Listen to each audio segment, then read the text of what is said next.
नमस्कार, आदाब, सत श्री अकाल, राम राम दोस्तों। मैं मनीष सिमावत आज के इस सेशन में आप लोग सब लोगों का स्वागत करता हूं। आज का सेशन बेहतर होने वाला है। आज परसेंटेज का सेशन है। इसमें 5 बेहतरीन सवाल होंगे जो सभी परीक्षाओं में महत्वपूर्ण होंगे, चाहे वो एसएससी सीजीएल मेंस हो, चाहे एसएससी सीजीएल प्री हो, चाहे एसएससी सीपीओ हो, चाहे अदर और एग्जाम्स हो, चाहे आरआरबी हो। सभी एग्जाम्स में ये सवाल पूछे जाने की आशंका है और बहुत ही ट्रिकी के सवाल हैं। आज का सेशन बहुत अच्छा होने वाला है। प्लीज़ थोड़ा सा अच्छे से सेशन को एंजॉय करें। पहला सवाल स्टार्ट करते हैं। In Sabarmati Express, there are many wagons as there are the number of seats in each wagon, and not more than one passenger can have the same berth. If the middlemost compartment carrying 25 passengers is filled with 71.428% of its capacity, then find the maximum number of passengers in the train that can be accommodated if it has minimum 20% seats always vacant. ये बोल रहा है एक Sabarmati express है जिसके प्रत्येक डिब्बे में जितनी सीटें हैं उतने ही डिब्बे हैं। सपोज करो एक डिब्बा है, उसमें 10 सीट है, तो मतलब 10 ही डिब्बे होंगे। इसका मतलब ये है एक डिब्बे में 10 सीट है तो 10 ही पूरी ट्रेन में डिब्बे होंगे। सबसे पहले हम काम करते हैं 71.428%, इसका फ्रैक्शन वैल्यू निकालते हैं। ये हो गया 70% प्लस 1.428%। इसको और तोड़ सकता हूँ तो ये हो गया 70/100। इसको मैं लिख सकता हूँ 14.28% बाई 10। ये तो 70/100 हो गया। ये 14.28% होता है 1/7, तो ये हो गया 1/7 इंटू 10। ये 0 से 0 कैंसिल हो गया। ये एलसीएम कितना आया 70, तो ये कितना 49 प्लस 1, ये कितना हो गया 50/70, तो ये कितना हो गया 5/7। इसकी वैल्यू कितनी हुई 5/7। अब आगे सवाल करते हैं। एक से अधिक यात्री समान सीट नहीं ले सकता यदि मध्यम डिब्बे में 25 यात्री हैं। सपोज करो ये डिब्बे हैं, ये डिब्बे हैं, इसमें मिडिल वाला ये हो गया, इसमें कितने हैं 25, और अपनी क्षमता का 71.428% भरा हुआ है। 71.428% कितना हुआ, ये हुआ 5/7, मतलब 7 टोटल है। 7 कितना है टोटल है, उसमें से ये 5 भरा हुआ है, तो इस 5 की वैल्यू, ये 5 की वैल्यू कितनी है 25, तो एक की कितनी हुई 5, तो टोटल कितने हुए 7 की 35। एक की 5 तो 7 की कितनी हुई 35, मतलब 35 डिब्बे हैं और हर एक डिब्बे में 35 सीट है।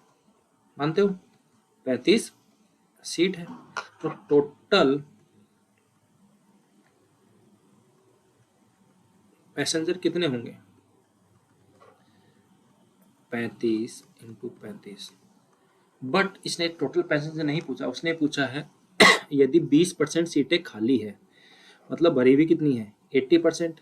कितनी भरी हुई है 80%, मतलब 4/5 भरी हुई है, तो इंटू 4/5 भी करना होगा।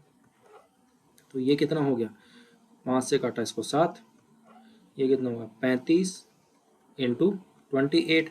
8 पंजे 40, 4 8 दिया 24, 5 2 10, 24 और 34 34 और 4 38, 3 बच गया, 3 2 6, 6 और 3 9, तो टोटल कितना आएगा आंसर इसका 980। इसमें पैसेंजर्स हैं जब ये 80% की क्षमता से जा रही है, तो कितना होगा इसका आंसर सी 980। आगे चलते हैं। अगले सवाल पे देखते हैं। ये भी थोड़ा बहुत लॉजिकल सवाल है, ध्यान से देखना इस सवाल को। इसने बोला है आईआईटी कानपुर में 60% of the student are boys. 60% boys है, तो रेस्ट कितने हैं गर्ल्स है। एक काम करते हैं 60% का कितना हो गया फ्रैक्शन 3/5, मतलब बॉयज कितने हैं भाई और गर्ल्स कितनी है। बॉयज इसने बोला 3, गर्ल्स कितनी है 2, इनको 0 0 कर दो, 300 और 200 कर दो, इसमें कैलकुलेशन में इजी रहे। इसने बोला है out of total boys 24% are scholarship holders. इसका 24% क्या है स्कॉलरशिप होल्डर्स हैं, तो कितने हुए 324% कितना हुआ 72। तो जो नॉट स्कॉलरशिप वाले हैं वो कितने हैं 300 में से 72 गए 228। और आगे इसने बोला है 8.5% लड़कियां छात्रवृत्ति धारी है, मतलब 8.5% 200 का ये स्कॉलरशिप मिल रही है लड़कियों को इतने को, तो 17 लड़कियों को स्कॉलरशिप मिल रही है, तो बची हुई नॉट स्कॉलरशिप वाली कितनी हो गई फिर 183। इसने आगे क्या बोला है इसने आगे बोला है if the difference between number of boys scholarship holders and girls scholarship holders 880, मतलब जो स्कॉलरशिप मिल रही है बॉयज को 72 और 70, इनका डिफरेंस कितना है 72 का 72 में 17 गया 55, इसकी वैल्यू कितनी है 880, इसकी वैल्यू कितनी है 880। इसने पूछा क्या है, इसने पूछा है तब छात्रों की संख्या ज्ञात करें जो फीस में 40% छूट प्राप्त करते हैं यदि 62.5% छात्र जो छात्रवृत्ति धारी नहीं है। मतलब नॉट स्कॉलरशिप वाले बच्चे कितने हैं, नॉट स्कॉलरशिप वाले बच्चे हैं मेरे पास 228 प्लस 183, यही तो है। तो ये कितना हुआ 11 1 8 10 11 2 3 1 411, बट इसमें से भी 62.5% चाहिए, तो 62.5% कितना हुआ परसेंट, ये होता है 5/8। ये आपको पूरी फ्रैक्शंस अभी देख लो 62.5% का 5/8, इसको याद कर लो अभी, तो बाद में जब बेसिक क्लास होगी परसेंटेज की तो आपको पूरा बताया जाएगा कि 5/8 कैसे आया। तो इसका 5/8 इसने हमें पूछा है, क्या पूछा है 411 इंटू 5/8 पूछा है। तो 55 की 880 है, तो इसको मैंने काट दिया 11 से काट दिया 5 80, एक की वैल्यू कितनी आ गई 16। अगर एक की 16 है तो 411 इंटू 5/8 की कितनी होगी 16 इंटू 411 इंटू 5/8, 8 से ये 2 बार गया, ये 10 इंटू 411, तो कितने हुए 4110। तो कितने बच्चे हैं ऐसे हैं जिनको स्कॉलरशिप नहीं मिली है, वो है 4110 बच्चे। समझ में आया, आगे चले अगले सवाल की तरफ बढ़ते हैं। 3rd नंबर सवाल, ये बहुत अच्छा सवाल है।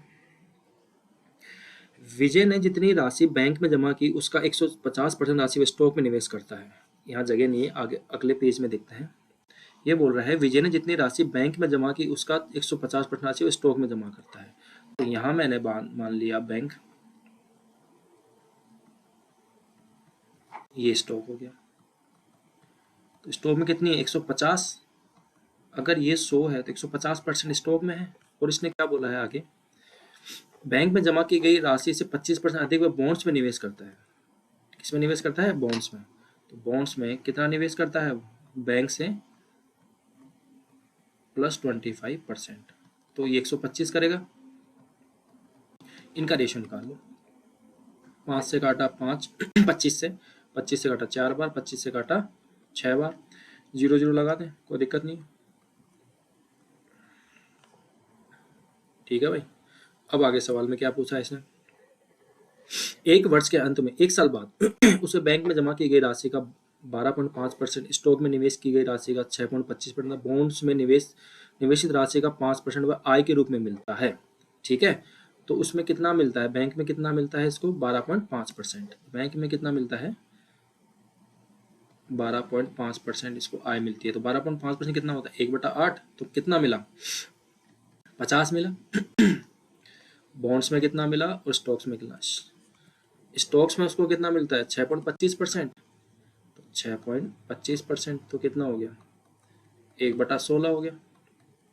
16 से इसको काट देते हैं, 1/16 इंटू 600, तो 16 48 37.5 आ गया।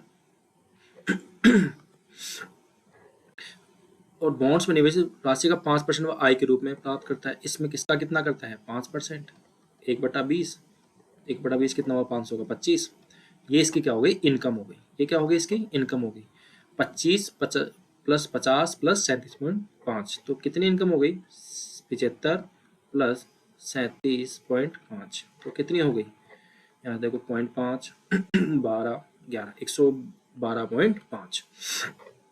आगे वो बोल रहा है उससे जितनी आय हुई, अच्छा आय जितनी हुई उसका 60% खर्च कर पुनः एक कंपनी में कुछ शेयर खरीद लेता है। यदि वह आय में से 90,000 बचाता है, अगर उसने खर्च 60% किया है आय में से, तो बचाया कितना है? 40%। 40% बचाया ना, तो इसका ये आय का 40% इसने बचाया। इसी की वैल्यू कितनी है टोटल? 90,000। क्यों 90,000 बचा रहा टोटल।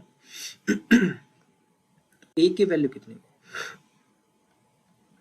90,000 बटा 112.5 और 40% क्या हो गया? 40 ऊपर कितना आ गया? 100।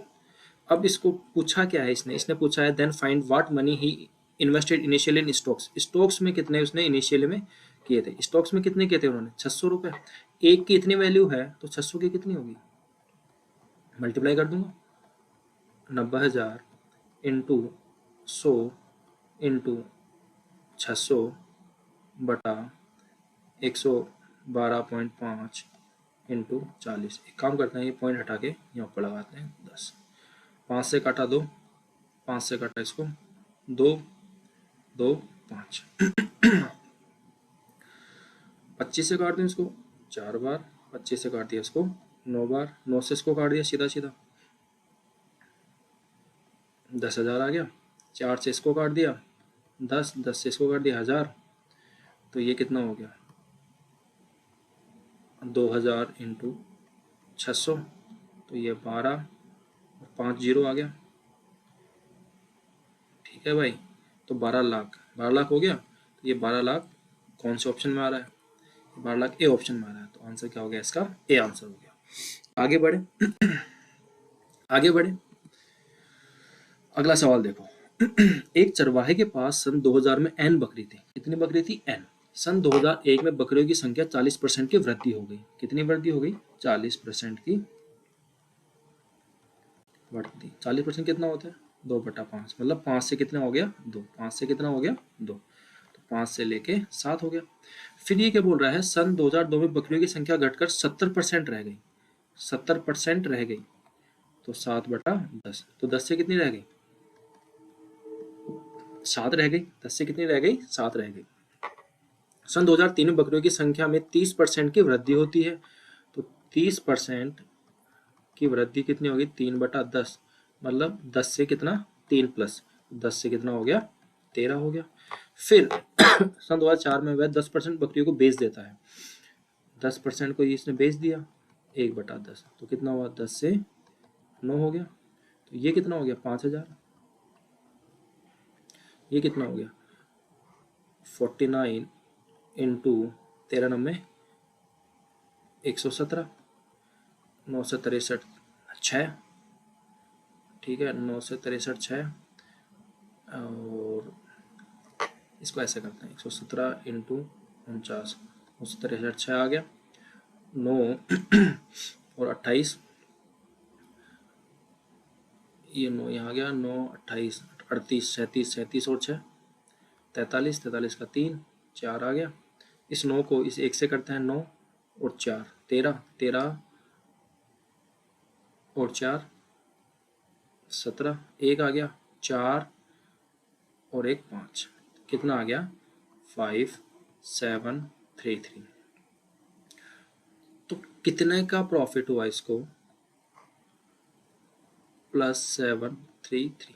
अब देखो तुम, यदि उसके पास कितनी 34,398 बकरियां हैं, इसका कोई महत्व नहीं है, क्योंकि इसने किसमें पूछा है? परसेंटेज में वृद्धि पूछी है। तो कितनी वृद्धि हुई? 733। कितने पे हुई? 5,000 पे इंटू 100%। ये कट गया ये जीरो यहाँ आ गया। 50 को 73 से काटूंगा मतलब 14 के आसपास जाएगा। 14 के आसपास कौन सा है? एक ही है। तो ऑप्शन क्या हो गया? ए ऑप्शन हो गया। देखो सीधा 5 से काटा, ये 14 के आसपास जाएगा। 14.66, 14 के आसपास जाएगा। 14 के आसपास ए की वैल्यू है 14.66। तो आंसर क्या हो गया? ए। एक सेशन हम कैलकुलेशन का लेके आएंगे, मल्टीप्लीकेशन का, कि मल्टीप्लीकेशन जल्दी कैसे कर सकते हैं, वो भी सेशन जल्दी लेके आएंगे हम। अब अगले सवाल की तरफ बढ़ते हैं। ये सवाल समझ में आया? आशा करता हूँ समझ में आया है आपको। अगले सवाल चलते हैं। ये आज का लास्ट सवाल है और थोड़ा सा लॉजिकल सवाल है, ध्यान से देखिए। In an examination Raman scored 25 marks less than Rohit. मैं मान लेता हूं ये रमन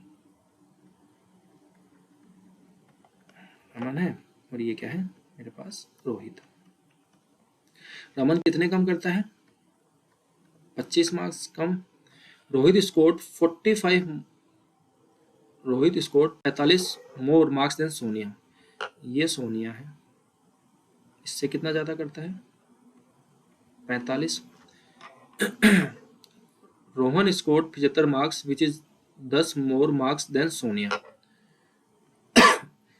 रोहन 75 मार्क्स अंक प्राप्त करता है, सोनिया से 10 अंक अधिक है। ये 10 अधिक है। कौन है ये? रोहन है, ये रोहन लिख दिया। इसके 75 हैं, ये 10 ज्यादा है तो इसके कितना? 65।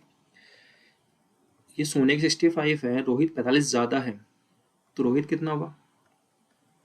110 हो गया। 110 हो गया। रोहित 110 है, 25 कम है रमन के, तो ये कितना हो गया? 85 हो गया। इसने आगे क्या बोला है? रवि द्वारा प्राप्त अंक अधिकतम अंक से 50 कम है। ठीक है भाई, अब अधिकतम पता नहीं अभी तक। यदि रवि रमन से 34 अंक अधिक प्राप्त करता है, ये रवि है, कितने ज्यादा प्राप्त करता है? 34। तो 85 और 34 119 हो गया, 9 और 119 हो गया। रवि द्वारा प्राप्त अंक अधिकतम अंक से 50 कम है। मैक्सिमम मार्क्स इससे इसके 50 कम है, तो मैक्सिमम इससे ज्यादा होंगे 119 से, तो 119 और 50 169। तो इसने पूछा है अप्रोक्सीमेट परसेंटेज पूछी है कि रवि ने कितना स्कोर किया एग्जाम में। तो रवि ने स्कोर किया अप्रोक्सीमेट 119 किया है, कितने में से? 169 में से, इंटू 100%। ठीक है भाई। अब अप्रोक्सीमेट पूछा है तो इसको 170 मान लें, यहाँ से कैंसिल आउट हो गया। 17 को 119 से किया, कितनी बार गया? 7 2 49, 7 बार गया, तो अप्रोक्स कितना आ गया? 70%। कितना आंसर आ गया? 70%। तो आंसर क्या हो गया? बी। मैं आशा करता हूँ आपको ये सेशन बहुत अच्छा लगा होगा। Keep learning and keep growing.